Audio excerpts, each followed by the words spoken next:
Hello travellers, so today I thought I'd do an update for July, just let you know what's going on. So first of all, yes, I am sorry I haven't done many videos in the previous month.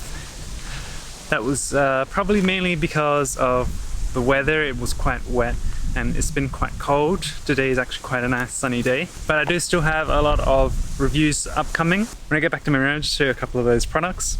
Also a new camera, so this is the Sony ZV-1. The main reason I got this is because I thought it'd be a really nice, lightweight, small little camera with a lot of great features that would be great for making videos.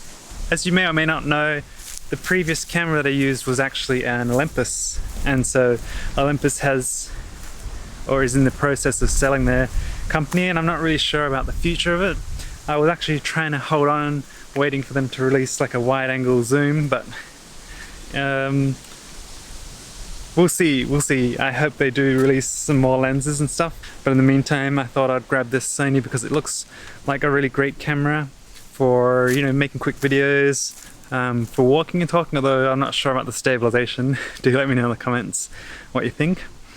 It's got pretty good built-in microphones and stuff. I'll probably do a review on this camera because I actually think it's a really good camera for traveling as well as making videos because of how small and compact it is. Very lightweight too. Alright, so I'll just pop into the studio. Alright, so with the reviews, I'm going to be doing kind of like an unboxing hands-on with this here, which is a first aid kit, and it's from a company in Australia, but it's got a really interesting design. So these clipped parts here can be like a sling if you break your arm or if you need to put your legs together for a splint style injury. They also threw in this free insect repellent here. So I'll be doing that quite shortly. Unfortunately, that one does only ship within Australia, and I think maybe to Europe in the future, but I will still be doing an unboxing or a sort of hands-on with that one. So as I did mention before in the previous update as well, I'll be doing, which is the All-Let wallets. They are super thin, as you can see, and I've been using this red one here. It's just so thin, it's crazy. But really nice wallets. I'll be doing like a quick review of those very shortly. Of course, I will also be doing the full review of this one here, which is the Ebook Carry Daily Pack, I believe it is. So far I really like it. It's got a really nice material. I like the design and the waterproof zippers. I just do wish it had a full zip, but other than that, it's a nice lightweight bag. So looking forward to doing the review of that one. So in terms of clothing, I do have a review coming of the 1,000 Mile shorts. As I mentioned last month, there have been a couple of warmer days recently, so I should be able to have a chance to get out there and test these and do the review. So I have a review of this one here, which is the Septix USB-C power delivery universal travel adapter. So looking forward to bringing you a review of that one soon.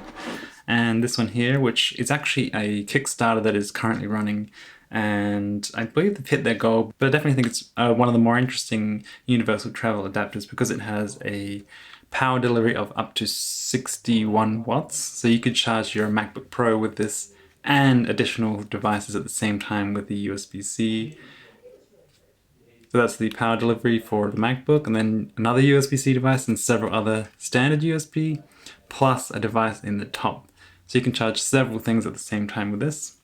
That's the Zengear Passport Pro 2. So I'm really looking forward to bringing you the review of that one, probably within the next week or two. And finally for the electronics is this one here, which is the Genki Covert Dock, which is a USB-C charger, but it also outputs a HDMI image, so you can basically use your Nintendo Switch. It replaces your Nintendo Switch dock.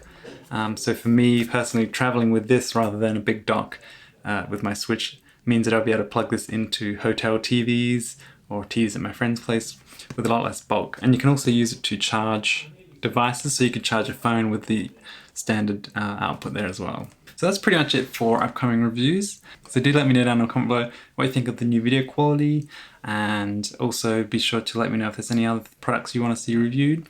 And be sure to stay subscribed to keep up to date with future videos, and I will see you in the next one very shortly.